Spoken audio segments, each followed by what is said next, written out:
दिल्ली का मौसम बदल गया है और शहर को ठंड ने जकड़ लिया है, लेकिन किसान है कि अपनी राह से टस से मस होने का नाम नहीं ले रहे हैं। किसानों के आंदोलन को 3 हफ्ते गुजर गए, मगर समाधान का रास्ता नहीं निकल रहा है। न किसान मानने को राजी हैं, न सरकार झुकने को तैयार है। नतीजा देश देख रहा है। उधर विपक्ष भी किसानों को लेकर मोर्चा संभाले हुए।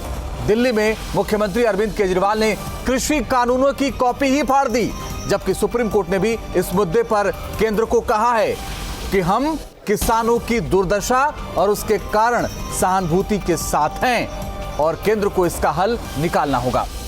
वहीं अन्नदाताओं के इस आंदोलन को लेकर बीजेपी ने अपनी रणनीति बदली है और किसानों के बीच जाकर उनको यह समझाने की कोशिश में जुट गई है कि कृषि कानून उनके फायदे का कानून है और जो लोग इस कानून में खामियां बता रहे हैं वो विकास से परेशान हैं और किसानों को गुमराह कर रहे हैं। तो सवाल इस बात का है कि आखिर विकास से कौन परेशान है, और इसी कड़ी में मुख्यमंत्री योगी भी मोर्चा संभाले हुए हैं। वो किसानों के पास गए, उनको इस कानून की अहमियत समझाने की कोशिश की और विपक्ष पर करारा प्रहार किया। आखिर कौन है विकास से परेशान? क्या यह विरोध जारी रहेगा? इन तमाम बातों पर होगी चर्चा, लेकिन पहले आपको एक रिपोर्ट आपको दिखाते हैं। पहले आप समझिए कि आज पूरे दिन क्या चलता रहा।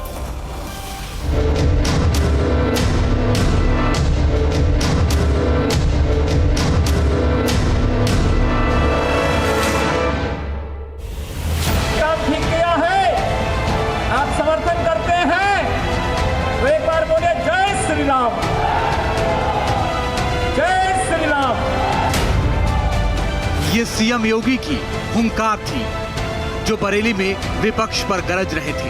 ये विरोध करने वाले लोग वही हैं जिन्होंने उत्तर प्रदेश जैसे राज्य में कभी भी किसानों की उपज को नहीं क्रय किया था।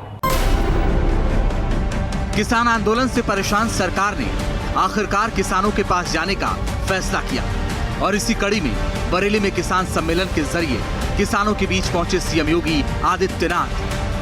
कभी भी किसानों की सीएम ने किसानों को याद दिलाया कि कैसे यूपी की सरकार और केंद्र की मोदी सरकार ने किसानों के हितों में काम किए। पहली कैबिनेट में हमारी सरकार ने जो फैसला लिया था वह फैसला था 86 लाख किसानों के 36,000 करोड़ रुपए के कर्ज माफी का फैसला। किसान आंदोलन को लेकर योगी आदित्यनाथ ने विपक्ष पर प्रहार किया और विपक्ष पर किसानों को गुमराह करने का आरोप मढ़ा। गुमराह करने का प्रयास ये विपक्ष और कुछ चुनिंदा लोग जिन्हें भारत की प्रगति और किसानों की प्रगति और किसानों की खुशहाली अच्छी नहीं लग रही है, वे लगातार गुमराह करने का कार्य कर रहे हैं और इसीलिए आज हम सबको आपके पास आने के लिए मजबूर होना पड़ा। किसान बिल को लेकर उठ रहे विरोध पर सीएम योगी ने विपक्ष के झूठ का नतीजा बताया और कहा कि उन्होंने नए बिल के आने से मंडियों पर अंकुश नहीं लगेगा, बल्कि किसानों के लिए अपनी फसल को बेचने के कई और रास्ते खुल जाएंगे। मंडी समाप्त करने की कहीं कोई व्यवस्था नहीं, मंडी तो ये चलेंगे ही, लेकिन एक निजी क्षेत्र में मंडी एक स्वस्थ प्रतिस्पर्धा को बढ़ाने के लिए प्रारंभ किया जा रहा है। किसान आंदोलन के बाद किसानों के सुर काफी हद तक बदले दिखे। बिल्कुल सही है, किसानों के पक्ष में एक एक बिंदु इसमें अगर किसान समझेंगे तो सरकार की तारीफ करेंगे वो, और जो विपक्षी हैं ये तो हंगामा करते ही रहते हैं। बहरहाल तो किसानों के कानून पर सियासत तो फुल है, लेकिन समाधान निकलता नहीं नजर आ रहा है। अब बीजेपी ने फ्रंट फुट पर आकर मोर्चा संभाल लिया है। देखना होगा कि आगे आंदोलन की हवा किस ओर मुड़ती है। Team news day. और इसी पर बात करने के लिए मेरे साथ पद्मश्री डॉक्टर स्वामी भारत भूषण त्यागी जी जुड़ रहे हैं, पद्मश्री से सम्मानित किसान हैं। इसके अलावा मेरे साथ दिगंबर सिंह साहब जुड़े, प्रदेश अध्यक्ष हैं बीक्यू, और मेरे साथ विनीत शारदा जी जुड़ेंगे, भारतीय जनता पार्टी का पक्ष रखेंगे। मेरे साथ प्रियंका रावत जुड़ेंगी, प्रवक्ता है कांग्रेस की, और जगदेव सिंह यादव साहब जुड़ेंगे, प्रवक्ता समाजवादी पार्टी। आप सभी का बहुत बहुत स्वागत है। डॉक्टर स्वामी भारत भूषण त्यागी जी, मैं आपसे पहला सवाल करना चाहता हूं सर। इस देश में यह माहौल बन गया है कि किसान आंदोलन कर रहे हैं, सरकार कह रही है किसान तो समझ गया है, लेकिन उनको लोग उकसा रहे हैं और किसानों को यह समझाने में कामयाब हो गए हैं कि इससे आपका नुकसान है। अब आप ही बताइए कि किसका फायदा है इसमें और किसका नुकसान है। देखिए, मैं सभी को नमस्कार करते हुए बात कहूंगा कि आज जिस प्रकार से जो कानून बदले गए और उस संदर्भ में जिस तरीके की प्रतिक्रियाएं हैं और जिस तरीके की बातचीत हो रही है वो सम्मानजनक नहीं है, बल्कि वास्तविकता ये थी कि जो देश में लंबे समय से खेती और किसानों की जो दुर्दशा थी उसका कोई सही समाधान निकाला जाए, उसका कोई विकल्प निकाला जाए। लंबे समय से ग्रामीण क्षेत्र आर्थिक दुर्दशा से जूझ रहा है। ये देश में सभी चिंतनशील व्यक्तियों के लिए मुद्दा है। ऐसी स्थिति में देश में कृषि की दशा और दिशा को सुधारने के लिए कानूनों में परिवर्तन आवश्यक था और ये बात भी बहुत लंबे समय से उठ ही रही थी। इस दिशा में कुछ किसान भी इस दिशा में प्रयास कर ही रहे थे कि कोई और विकल्प निकल सकता है क्या। तो ऐसे ही मैं आपको निवेदन करना चाहूंगा कि जो भी सम्मानित सदस्य इस बात को सुन रहे हैं, चाहे वो किसी भी राजनीतिक पार्टी से हैं या किसी भी अच्छे चिंतनशील हैं, जैविक खेती एक ऐसा माध्यम निकल कर आया कि जिसमें किसान उत्पादक भी है, वो प्रमाणीकरण से भी जुड़ जाता है और वो सीधा सीधा प्रोसेसिंग के माध्यम से बाजार से भी जुड़ता है और दुनिया में इसकी मांग बढ़ रही है, देश में भी इसकी जरूरत है। एक तरफ आधुनिक खेती से जो भी हमको नुकसान हुए उसमें धरती का संसाधन, किसानों की आमदनी में कमी और खाद्यान्न जहरीले हुए, जो देश के लिए एक बहुत बड़ी चुनौती है। वर्तमान सरकारों के द्वारा इस दिशा में जो भी प्रयास हुए उनको लेकर हम ये पक्षपाती बात नहीं कर रहे हैं, लेकिन इतना निवेदन जरूर करेंगे कि राजनीति जब केवल विरोध की मानसिकता से किसी बात को देखती है जी, तो तात्विक स्वरूप में हम किसी योजना का सही आकार नहीं देख पाते। यहाँ मेरा सभी से अपील है, निवेदन है, क्योंकि मैं तो तर्क को करना जानता नहीं, एक किसान हूँ, लेकिन मैंने ये देखा है कि छोटे और मझले किसान देश में बहुत ज्यादा संख्या में बढ़ गए हैं और जिनको अब हम किसी भी प्रकार के आश्वासन से आगे नहीं बढ़ा सकते, हमको ठोस कदम बढ़ाने होंगे। उसके लिए हमको कानून में परिवर्तन की भी आवश्यकता है, मानसिकता में परिवर्तन की भी आवश्यकता है और कृषि क्षेत्र की जो लंबे समय से देश में उपेक्षा हुई है उसमें क्या व्यापारी वर्ग के द्वारा हुई, क्या सरकारों के द्वारा हुई और क्या ही किसानों के द्वारा भी हुई। मैं सभी से निवेदन करना चाहता हूँ कि ये बहुत ही उपयोगी क्षेत्र है, राष्ट्रीय अर्थव्यवस्था की बात नहीं है, लेकिन आदमी को जीने के लिए यदि आवश्यकता है तो वो शुद्ध भोजन, हवा, पानी, पर्यावरण ठीक है। मैं आता हूं सर आपके पास और आपसे आगे भी बात करूंगा। दिगंबर सिंह साहब, आप सुन रहे थे भारत भूषण त्यागी जी को?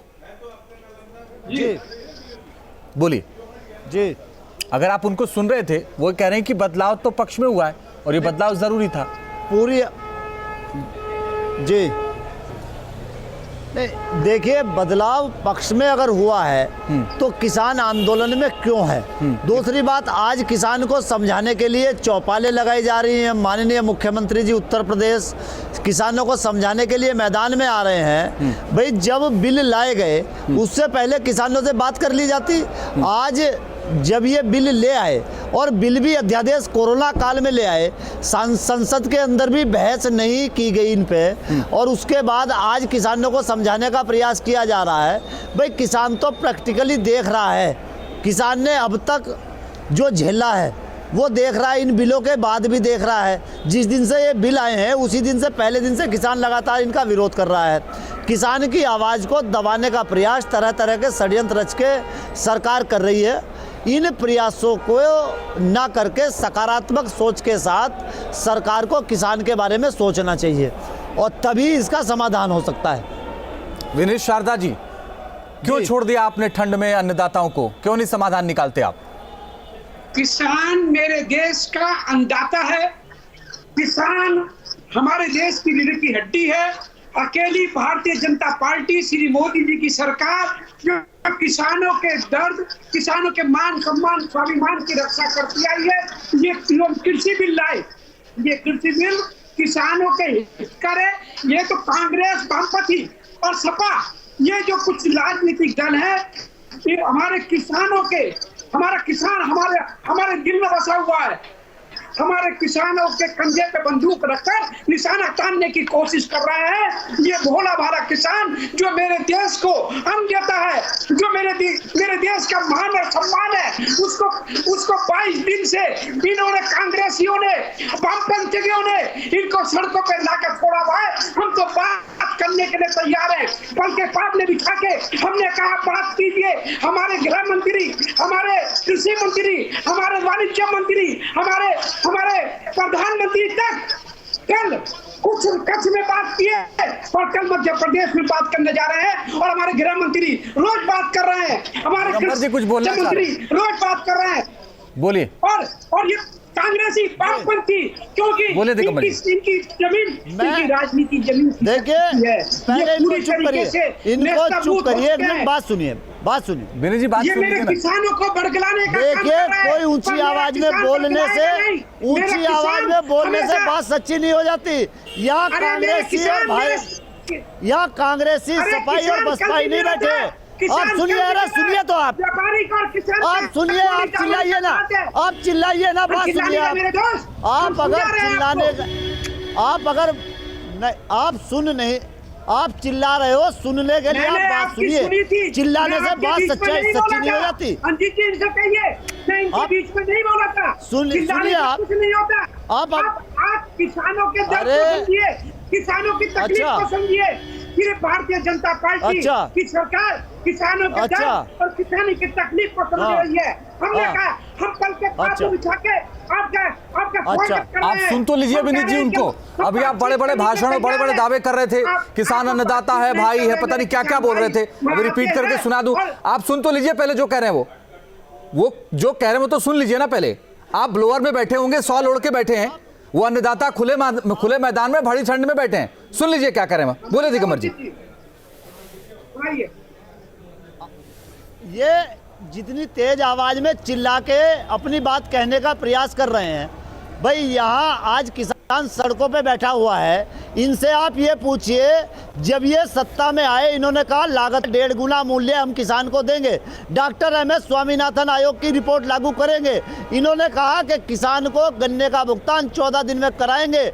और स्थिति ये हो गई कि 8,000 साढ़े 8,000 करोड़ रुपया पिछले सीजन का आज भी गन्ने का बकाया है। माननीय मुख्यमंत्री जी, खुद प्रधानमंत्री मोदी जी जब रैलियां करते थे वो कहते थे कि ये किसान का भुगतान नहीं मिलता। आज ड्रीम प्रोजेक्ट है इनका डिजिटल इंडिया, और किसान का एक साल का 1.5 साल का गन्ने का भुगतान नहीं दिलवा पा रहे। 1868 रुपए धान का रेट है। आपने इस साल जो धान पिछले साल 2700 रुपए में बिका, इस साल वो धान 700 और 800 रुपए में लूटा।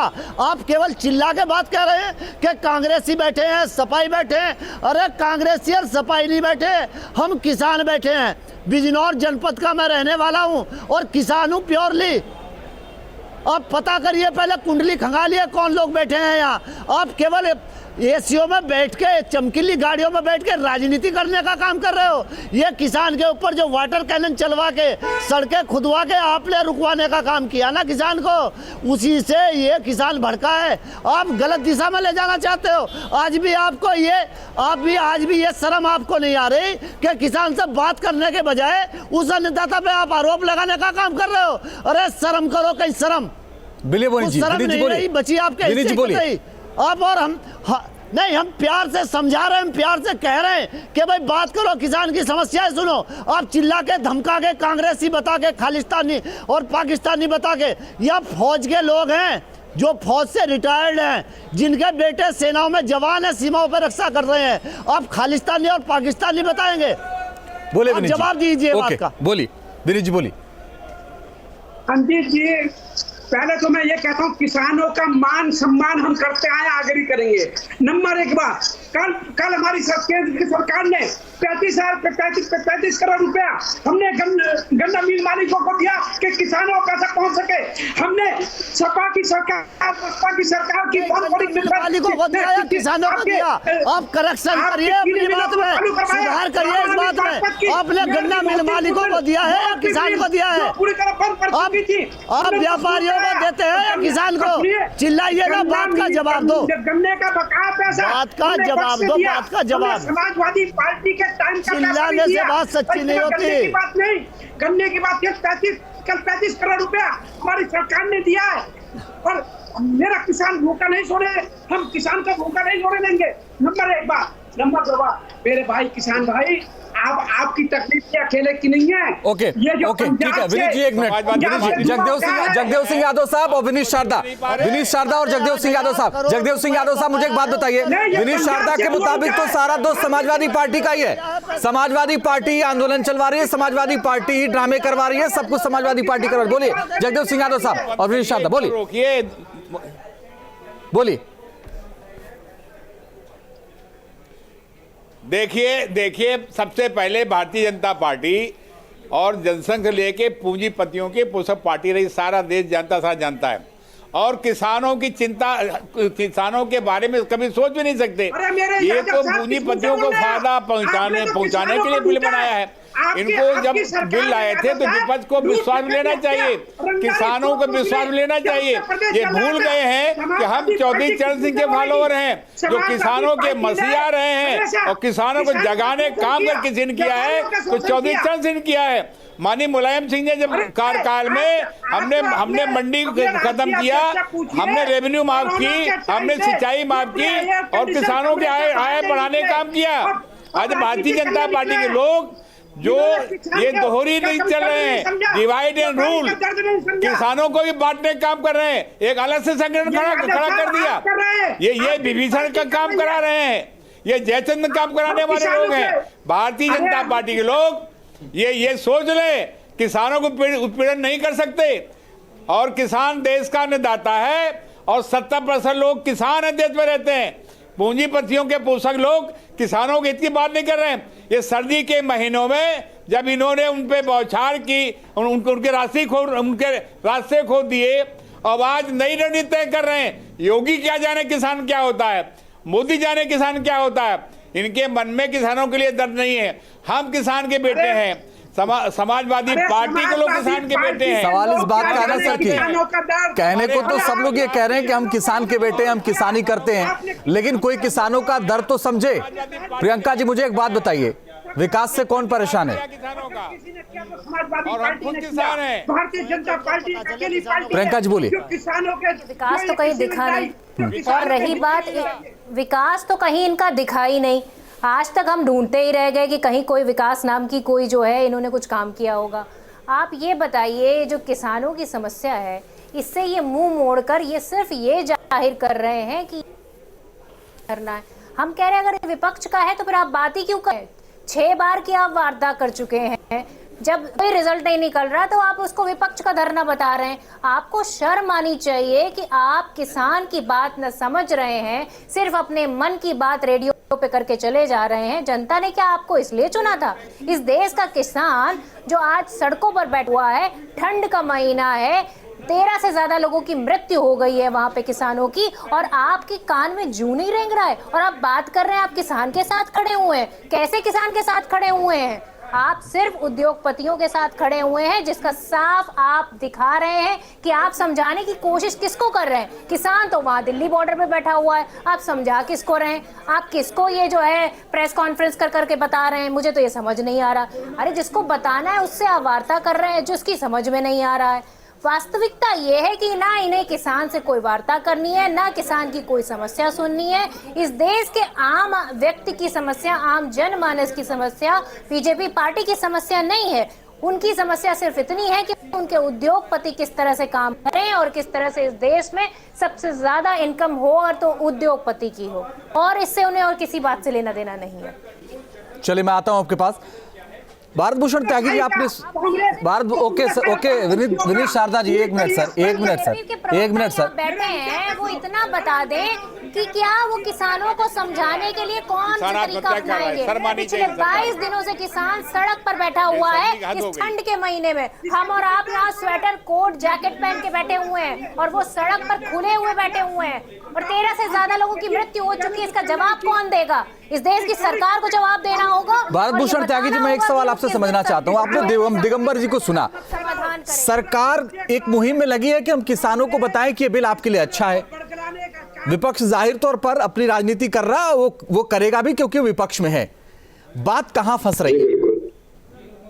देखिए, बात कही नहीं सही है। मुद्दा ये है कि लंबे समय से किसानों को मंडी और बाजार के जरिए खेती करने का अभ्यास बना हुआ है और उनको लगता है कि मंडी बंद होना या एमएसपी में कोई भी उसका विलय होना उनके लिए उनको बड़ा जोखिम दिखता है। तो ऐसी स्थिति में सरकार ने बार बार ये बात कही है कि मंडियों को बंद नहीं किया जा रहा है, बल्कि समानांतर विकल्प खोले गए हैं। एमएसपी को कहीं डाइल्यूट करने की बात नहीं है। मुद्दा ये है कि जब हम प्रतिक्रिया और विरोध में बात करते हैं तो किसी बात को हल तक ले जाने की बात नहीं करते, बल्कि ऐसा करते हैं कि जैसे सभी किसान हों और सभी खेत में बैठकर बात कर रहे हों। मैं एक बात कहना चाहूंगा सभी महानुभावों से, यदि मेरी बात को ध्यान से सुन रहे हैं, कि ये किसानों को पीड़ा नहीं होती तो ये आंदोलन नहीं होते थे इसमें। और इस आंदोलन का जिम्मेदार कोई एक व्यक्ति नहीं है, पूरे देश और पूरा समाज है। और किसानों को जिस तरीके से चाहे व्यापार के जरिए लूटा गया, चाहे कानूनों के जरिए लूटा गया, आज वक्त है बदलाव का। और इस सरकार के द्वारा जो बदलाव हुए हैं उनके सकारात्मक पक्ष को सोचने की जरूरत है। हम बार बार आपसे दिगंबर जी बोलिए, दिगंबर जी बोलिए, क्या किसान सकारात्मक पक्ष को नहीं सोच पा रहा है या कोई और बात है? बोलिए दिगंबर जी। जी देखिए, किसान सकारात्मक है, किसान सारी चीज़ें सोच रहा है। किसान के लिए देश भी सबसे पहला है प्राथमिक स्थिति। आज माननीय सर्वोच्च न्यायालय ने भी डायरेक्शन दी है, उसके बाद भी भारतीय जनता पार्टी के प्रवक्ता जिस तरह की बात कर रहे हैं, मैं तो ये कहना चाहता हूं कि राजनीतिक लोग चाहे वो किसी भी पार्टी का हो, वो यहाँ खुले में 22 दिन तक सो के दिखाए, रह के दिखाए, उसको पता लग जाएगा। किसान पूरी तरह से सकारात्मक है और किसान अपनी समस्याओं का समाधान चाहता है। कोई राजनीति करने के लिए किसान यहाँ नहीं आया है। ठीक बात है, अच्छी बात कही आपने। केवल और केवल किसान अपनी समस्याओं का समाधान कराने के लिए यहाँ आया। लेकिन सरकार ये कह रही है कि किसानों की सारी समस्याओं का समाधान तो हम कर रहे हैं। बोले विनीत शारदा जी, आप कुछ कह रहे थे? मैं इनकी बात से सहमत हूँ, किसान राजनीति नहीं कर रहा है, परंतु किसान के कंधे पर बंदूक रखकर कांग्रेस, वामपंथी और ये सपाई लोग, समाजवादी पार्टी, बाकी विपक्षी लोग जो किसान को बड़गलाने का काम कर रहे हैं, ये गलत है। मेरा भारत देख रहा है, पूरा भारत कोरोना से ग्रस्त है, सर्दी हो रही है और मेरा अन्नदाता पूरी जमीन पर बैठा है। किसान आत्महत्या कर रहा है। अपने अन्नदाता दिगंबर जी आप बोल लीजिए जल्दी से, क्योंकि किसानों की बात हो रही है। बोलिए। अभी राम सिंह ने आत्महत्या कर ली। ये कहना चाह रहा हूँ विनीत जी, किसान के ऊपर कोई राजनीति नहीं कर रहा। आप लोग जिस तरह की भाषा का प्रयोग कर रहे हैं भारतीय जनता पार्टी के प्रवक्ता, उससे और ज्यादा दूरियां बढ़ाने का काम आप कर रहे हो। हम 13 शहादत देने के बाद कल एक हमारे संत समाज के गुरुजी, उन्होंने भी अपनी आत्महत्या कर ली। हम वो 13 शहादत देने के बाद भी अपने किसान भाइयों को, अपने नौजवान भाइयों को आक्रोशित होने से रोके हुए हैं। आप जबरदस्ती देश को जलाना चाहते हैं। आप इस तरह की भाषा पर लगाम लगाइएगा अपनी। आप गलत भाषा का प्रयोग कर रहे हैं। आप किसान से हमदर्दी नहीं कर रहे। मुझे लग रहा भारतीय जनता पार्टी ज्यादा राजनीति नरेंद्र मोदी हमेशा किसानों के। जगदेव सिंह यादव साहब एक आखिरी कमेंट आपसे जल्दी से, बोलने के सिवा इसका रास्ता क्या है? जगदेव सिंह यादव साहब बोलिए, इसका रास्ता क्या है? जो मेरा देश सुरक्षित है, किसान को जायज बात माननी पड़ेगी। हम मान रहे हैं। जगदेव सिंह यादव साहब, रास्ता क्या है? कांग्रेसी, वामपंथी और समाजवादी पार्टी और विपक्षी लोग राजनीति करना। देखिए, सवाल ये, किसानों ने जो मांगे रखी हैं उन पे सहानुभूतिपूर्वक विचार करके, और एक जो एसएलपी की बात है, स्थायी मुद्दे की बात है। इन्होंने भंडारण जो बनाया है, भंडारण बनाया है, कोई भंडारण उसने कानून कर दिया है, कोई पूंजीपति करेंगे। और ये बिचौलिए जो आते हैं, जो करप्शन एजेंट आते हैं, इनका रोल क्या है? और मंडी में मंडियों को, प्रियंका जी रास्ता क्या है? जल्दी से बोलिए प्रियंका जी, रास्ता क्या है? जल्दी से बोलिए। देखिए, सबसे बड़ी चीज़ है कॉन्ट्रैक्ट फार्मिंग हमारे लिए, हमारे देश के किसानों के लिए बिल्कुल सही नहीं है। हमारे देश के किसान को चाहिए एग्रीकल्चर इंफ्रास्ट्रक्चर। चलिए, बहुत बहुत शुक्रिया आप सबका हमारे साथ जुड़ने के लिए। वक्त इतना ही था, बहुत बहुत शुक्रिया आप सबका हमारे साथ जुड़ने के लिए, इस चर्चा में शामिल होने के लिए। और इसी के साथ सबसे बड़ा मुद्दा में फिलहाल के लिए बस इतना।